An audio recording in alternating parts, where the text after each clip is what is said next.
Good morning सबों को। आज हम पढ़ेंगे बाहित मलजल उपचार। देखिए, बाहित मलजल उपचार क्लास 12 के एनसीईआरटी पेज नंबर 200 पे दिया गया है। इंग्लिश में नाम देते हैं सीवेज वाटर ट्रीटमेंट। तो आज की क्लास में हम पढ़ेंगे सीवेज वाटर ट्रीटमेंट। तो सबसे पहले हमें समझना पड़ेगा ये सीवेज क्या है। सीवेज का मतलब होता है वाहित मलजल। तो सबसे पहले इस वाहित मलजल के बारे में देखेंगे। तो इसका सिंपल सा मीनिंग होता है शहर से हो या गांव से हो निकलने वाला जो गंदा पानी होता है जिसमें कार्बनिक पदार्थ होता है। कार्बनिक पदार्थ का मतलब क्या है, जैसे मान लीजिए गाय का गोबर हो गया, आदमी का पॉटी हो गया, या फिर बहुत सारे ऐसे चीज़ जिसमें कार्बनिक पदार्थ होते हैं, वो सारे चीज़ हो गए। इसके साथ साथ कई अनेक प्रकार के जीवाणु विषाणु जो बीमारी उत्पन्न करने वाले कारक होते हैं, उस सभी को मिला करके हम नाम देते हैं वाहित मलजल। तो देखिए, वाहित मलजल होता क्या है, शहर अथवा गांव से निकलने वाला जल जिसमें कार्बनिक यौगिक की मात्रा अत्यधिक होती है तथा इसमें अनेक प्रकार के बीमारी फैलाने वाले सूक्ष्मजीव उपस्थित होते हैं, वैसे जल को वाहित मलजल कहते हैं। यानी वैसे जलों को ही हम क्या बोलते हैं, वाहित मलजल हम यहाँ पर नाम दे देंगे। अब देखिए, इसके आगे आप देखेंगे वाहित मलजल के बाद आपको बताया जाएगा। देखिए, बाहित मलजल के बाद एक चीज़ और बता देते हैं। अब देखिए, ये जो बाहित मलजल को समझाने के लिए यहाँ पे एक छोटा सा डायग्राम हम ड्रॉ किए हैं, इसको समझेंगे।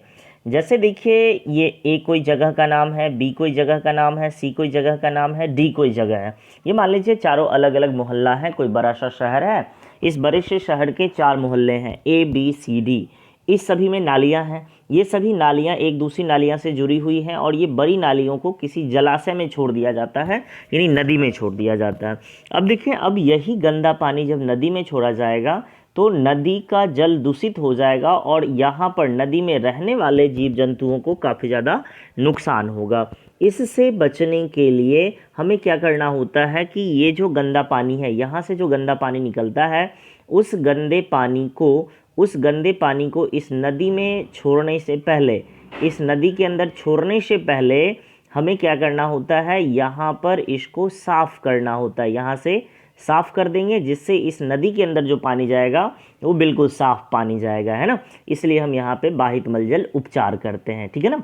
अब देखिए, यहाँ से एक चीज़ और समझेंगे, ये बाहित मलजल का उपचार क्यों ज़रूरी है। एक बार ये आपके बोर्ड में बिहार बोर्ड में और सीबीएसई बोर्ड में का ये पूछा हुआ क्वेश्चन है कि बाहित मलजल का उपचार क्यों आवश्यक है।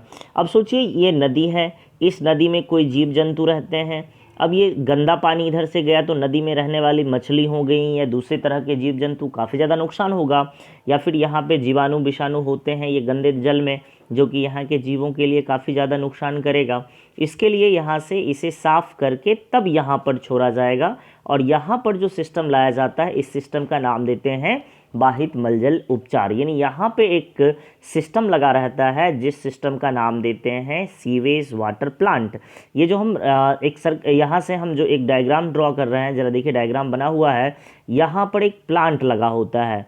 इसी प्लांट का नाम देते हैं सीवेज वाटर प्लांट और इसी से पानी को गुजारा जाता है और तब जाकर के साफ पानी यहाँ से निकाल लिया जाता है और छोड़ दिया जाता है नदी में। अब देखिए, बाहित मलजल उपचार क्यों ज़रूरी है। तो शहरों अथवा गांवों से निकलने वाला जो जल होता है उसमें अत्यधिक प्रदूषित जल होता है, अर्थात इसमें अनेक प्रकार के रोग कारक होते हैं, सूक्ष्म जीव होते हैं, जो जलीय जीवों के लिए काफ़ी ज़्यादा नुकसान करता है। इसलिए इसे पानी को नदी में छोड़ने से पहले उपचारित करना आवश्यक है। ये भी चीज़ आप समझ गए होंगे। अब देखिए, जहाँ पर सीवेज वाटर ट्रीटमेंट होता है, जहाँ पर ये ट्रीटमेंट होता है, उस प्लांट का नाम देते हैं सीवेज वाटर प्लांट, STPs बोल देते हैं, ठीक है ना। अब देखिए, नेक्स्ट पेज पे आपको हम बताते हैं यहाँ से। अब देखिए, नेक्स्ट पेज पे आपको एक डायग्राम से बताया गया है, ध्यान दीजिएगा। एक डायग्राम से आपको बताने की कोशिश हम किए हैं कि किस तरह से यहाँ पे सीवेज वाटर ट्रीटमेंट होता है। देखिए जी, सबसे पहले देखें, आप यहाँ से सीधा सीधा समझें कि यहाँ से बाहित मलजल उपचार तकनीक को बताया गया। मान लीजिए यहाँ नदी का पानी है और यहाँ पे 2 टैंक होता है, एक का नाम देते हैं प्राइमरी टैंक और दूसरे का नाम देते हैं द्वितीयक टैंक यानी सेकेंडरी टैंक। अब देखिए, जो प्राथमिक टैंक होता है ये तो यहाँ देख लिए, और द्वितीयक टैंक का नाम देते हैं बायोलॉजिकल टैंक। अब क्यों नाम देते हैं, इसके पीछे भी कारण होंगे जो अभी बताए जा रहे हैं। देखिए, सबसे पहले यहाँ से ये नदी का गंदा पानी यहाँ से निकाला जाता है, डायग्राम ध्यान दीजिएगा। यहाँ से नदी का गंदा पानी है। अब नदी के नाले के गंदे पानी, यहाँ पे देखिए जाल लगा हुआ है, ये जैसे रॉड नाली में देखते होंगे लोहे का रॉड लगा होता है।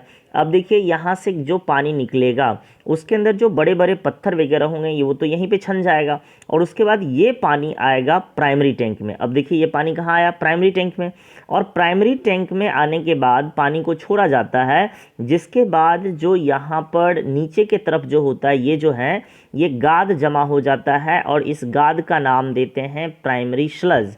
ये पूछा हुआ क्वेश्चन है, पूछा जाता है, बताइए प्राथमिक टैंक के अंदर जो बालू मिट्टी जो जमा हो जाता है नीचे उसका नाम क्या देते हैं, प्राइमरी स्लज, और ऊपर की तरफ जो साफ पानी होता है इसका नाम देते हैं इफ्लुएंट।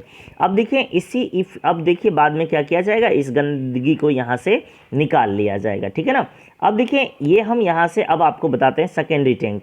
अब देखिए यहाँ से जो प्राइमरी टैंक से जो पानी निकला है, इस प्राइमरी टैंक से निकलने वाले पानी का नाम दिए हैं प्राइमरी इफ्लुएंट, इसका हम नाम दिए हैं प्राइमरी इफ्लुएंट। जरा देखें, इसका नाम दिए हैं प्राइमरी इफ्लुएंट।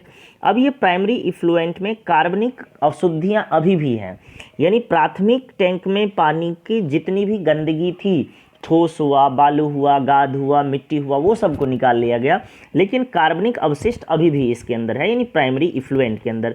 अब इसी पानी को लाया जाता है सेकेंडरी टैंक में, और सेकेंडरी टैंक का नाम देते हैं बायोलॉजिकल टैंक।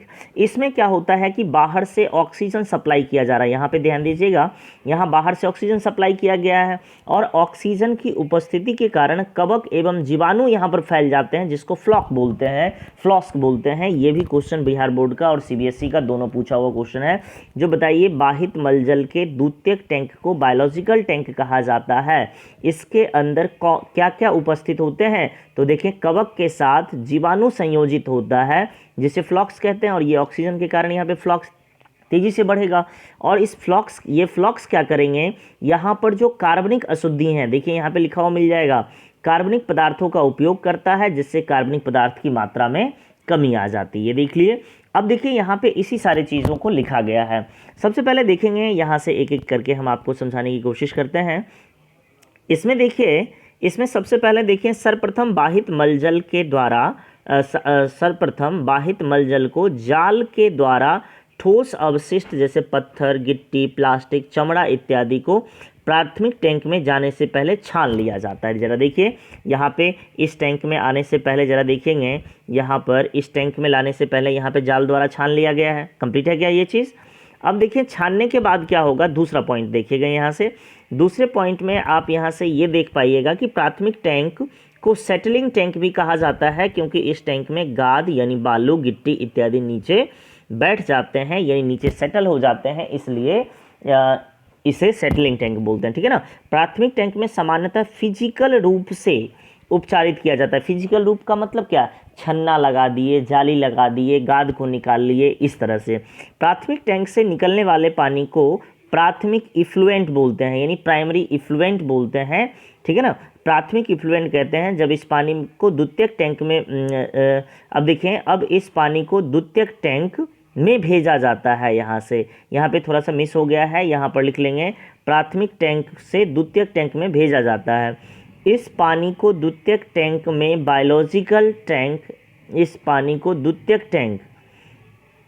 में बायोलॉजिकल यानी जैविक रूप से उपचारित किया जाता है, उपचारित जीवाणु एवं कवक द्वारा किया जाता है, जिसे फ्लॉक्स कहते हैं। अब देखिए द्वितीयक टैंक में क्या होगा, कवक, वहाँ से द्वितीयक टैंक में कवक विकसित हो जाएंगे और साथ ही साथ जीवाणु विकसित हो जाएंगे, जिसको क्या कहते हैं, फ्लॉक्स बोलते हैं, ठीक है ना। अब देखें क्या होगा, ये जो द्वितीयक टैंक होता है उसके अंदर जो फ्लॉक्स होते हैं वो डेवलप हो जाएगा।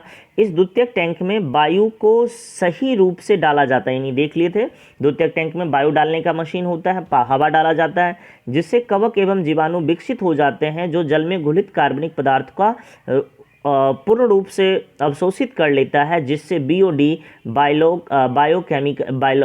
बायोकेमिकल ऑक्सीजन डिमांड में कमी आती है, ठीक है ना। यानी पानी के अंदर जो ऑक्सीजन की कमी थी वो अब बराबर हो जाएगा, ठीक है ना। अब देखिए यहाँ से क्या किया जाता है, अब ये जो पानी जो बचा है, अब जो ये पानी बचा है उसको क्या किया जाएगा, देखिए अब हम बताते हैं। अब देखिए, अब इस द्वितीयक टैंक में जो फ्लॉक्स होते हैं उसे अवायवीय टैंक में भेजा जाता है, यानी द्वितीयक टैंक के अंदर जो जीवाणु और कवक विकसित हो गया था उसको एक अवायवीय टैंक में भेजा जाता है, जहां फ्लॉक्स अवायवीय रूप से पाचित हो जाते हैं, जिससे CH4 CO2 एवं अन्य गैस का मिश्रण मिलता है। यहाँ से जिससे लिखना है, जिससे CH4 CO2 एवं अन्य गैसों का मिश्रण प्राप्त होता है, और ये जो मिश्रण होते हैं ये एक तरह से ज्वलनशील गैस होता है और इसका ताप के रूप में घर में मान लीजिए खाना वाना बनाने में उपयोग कर लेते हैं। अब देखिए कुछ द्वितीयक टैंक के अंदर जो फ्लॉक्स हैं उसको वापस रख लिया जाता है, जिससे क्या हो कि दोबारा जब द्वितीयक टैंक में हम सिस्टम लगाएंगे तो इसी का उपयोग कर लेंगे। और देखें इस तरह से जो साफ पानी होता है उसको नदी में प्रवाहित कर दिया जाता है। तो देखिए जितने भी अशुद्धियाँ थी वो तो छन गए। अब देखें इसी तरह से सबसे पहले भारत सरकार की ministry of environment and forest department के द्वारा गंगा एक्शन प्लांट और यमुना एक्शन प्लांट लगाया गया था। तो एक बार इसको NCERT में देख लीजिएगा, इसको लिख लीजिएगा, फिर अगले क्लास में मिलते हैं। तब तक के लिए धन्यवाद, गुड बाय, आराम से पढ़ें, स्वस्थ रहें, थैंक यू।